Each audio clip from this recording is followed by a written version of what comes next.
In February 2023, a young pregnant woman suddenly became seriously ill inside her Nashville apartment. The man who called 911 said she was having a severe allergic reaction. At first, it sounded like a tragic medical emergency. But doctors quickly realized something didn't add up. Her symptoms didn't match an allergic reaction, and as investigators dug deeper, they uncovered a disturbing possibility. What appeared to be a medical crisis slowly turned into a murder investigation involving a former NFL scout, a pregnant girlfriend, and a deadly poison hidden in an ordinary household product. After years of investigation and an intense courtroom battle, a jury would decide whether Blaise Taylor deliberately ended the lives of Jade Benning and their unborn daughter. This is the shocking true story of how a promising football career ended with multiple murder convictions. Blaise Taylor was well known in football circles. He played defensive back at Arkansas State University before beginning a career in coaching and scouting. He worked alongside his father, Trooper Taylor, a respected college football coach,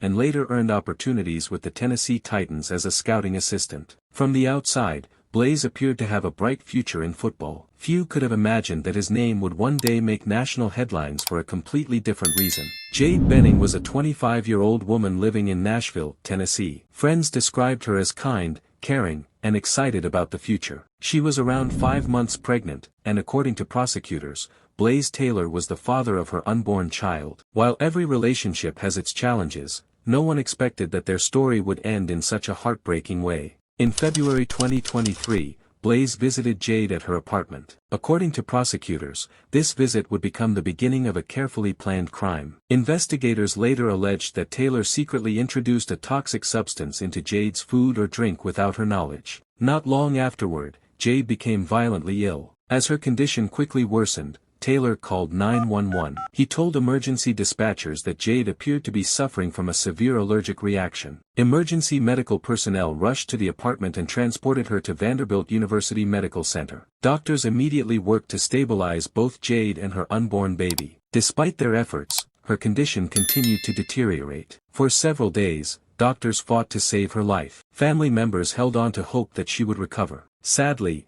Jade died in the hospital. Her unborn daughter also did not survive. What should have been the beginning of a new life became a double tragedy. At first, it seemed possible that Jade had suffered some rare medical emergency. But the doctors caring for her noticed something unusual. Her symptoms simply did not fit the explanation of an allergic reaction. Medical professionals became concerned that another factor was responsible for her rapid decline. Those concerns led police to begin a closer investigation. Detectives worked with medical experts to determine exactly what had caused Jade's death. Laboratory testing eventually pointed investigators toward a dangerous chemical called tetrahydrozoline. Most people have never heard of tetrahydrozoline, but many have used it without realizing it. It is the active ingredient found in many over-the-counter eye drops used to reduce redness. When used properly in the eyes, it is generally considered safe. However, swallowing large amounts can have devastating effects on the human body. It can cause dangerously low blood pressure, breathing problems, extreme drowsiness,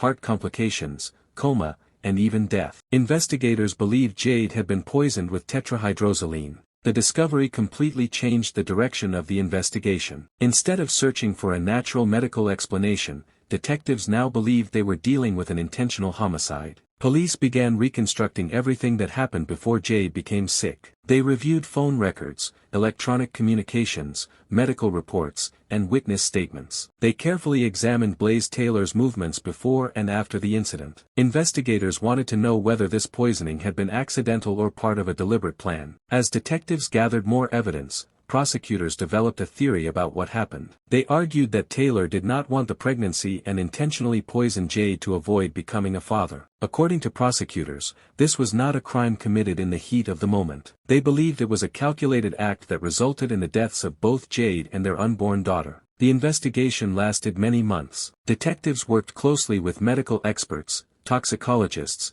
prosecutors, and forensic specialists. Building a poisoning case is often much more difficult than investigating other types of homicide because the evidence relies heavily on science, laboratory testing, and expert testimony. Every piece of evidence had to be carefully analyzed before charges could move forward. In March 2024, more than a year after Jade's death, Blaise Taylor was arrested. Authorities charged him with 2 counts of first-degree murder related to the deaths of Jade Benning and her unborn child. The arrest shocked both the football community and the public. Many people knew Taylor as a former player and NFL scout. Few expected him to face accusations as serious as double murder. Taylor pleaded not guilty. His attorneys denied that he intentionally poisoned Jade and prepared to challenge the prosecution's evidence in court. The legal process continued through multiple hearings before finally reaching trial in 2026. The trial lasted 8 days inside a Nashville courtroom. Prosecutors presented what they described as overwhelming evidence showing that Jade had been intentionally poisoned. Medical experts explained to jurors how tetrahydrozoline affects the human body and why Jade's symptoms were inconsistent with an allergic reaction. They testified that the poisoning caused the medical crisis that ultimately took both Jade's life and the life of her unborn daughter. Doctors who treated Jade described the desperate efforts made to save her. Investigators explained how the case developed from what first appeared to be a medical emergency into a homicide investigation.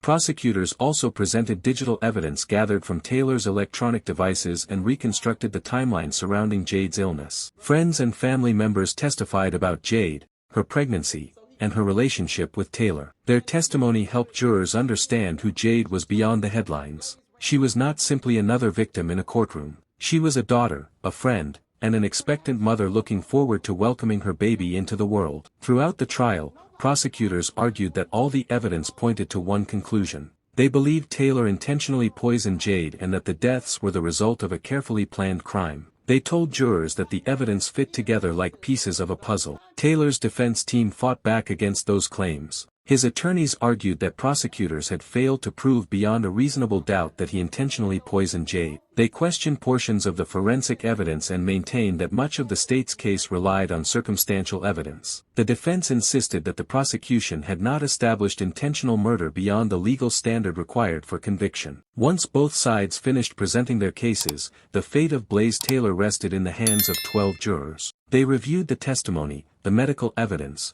the digital records, and the arguments from both the prosecution and the defense. The jury deliberated for less than 3 hours. On July 1, 2026, they returned to the courtroom with their decision. The verdict was unanimous. Blaise Taylor was found guilty on all 4 counts. He was convicted of second-degree murder for the death of Jade Benning. He was convicted of first-degree premeditated murder for the death of the unborn child. He was also convicted of 2 counts of first-degree felony murder, 1 for Jade and 1 for the unborn child. The speed of the verdict suggested that jurors found the prosecution's evidence convincing after hearing 8 days of testimony. The courtroom became emotional as the verdicts were read aloud. For Jade's family and loved ones, the convictions represented a measure of justice after years of waiting. While no verdict could bring Jade or her unborn daughter back, the jury's decision marked the end of a long and painful legal process. The jury recommended life imprisonment for Taylor. Under Tennessee law, the convictions resulted in 3 life sentences connected to the first-degree murder convictions. He faces a minimum of 51 years before becoming eligible for parole. A formal sentencing hearing was scheduled for September 9, 2026, to finalize the terms of his sentence. Following the verdict, prosecutors praised the work of investigators, medical experts, and everyone involved in building the case. They said the evidence demonstrated that Jade and her unborn daughter had been intentionally killed and that the jury had delivered justice for both victims. Taylor's defense attorneys announced that they intended to appeal the convictions, arguing that legal errors occurred during the trial. Appeals are a normal part of the criminal justice process, but unless a higher court overturns the verdict, the convictions remain in place. This case captured national attention for several reasons. The accused was a former NFL scout with a promising career. The victim was a young pregnant woman preparing to become a mother. The alleged murder weapon was not a gun or a knife but a chemical found in common eye drops. It was a reminder that some of the most dangerous crimes can involve everyday items that most people would never suspect. The deaths of Jade Benning and her unborn daughter remain a heartbreaking reminder of how quickly trust can be shattered. What began as a call for help reporting an apparent allergic reaction ended with one of the most shocking murder convictions involving a former NFL employee. For Jade's family, no sentence can erase their loss, but the verdict brought accountability for a tragedy that changed their lives forever. As this case shows, investigators often have to look beyond the obvious. Careful medical examinations, scientific testing, and patient investigative work can uncover the truth, even when a crime is disguised as a medical emergency.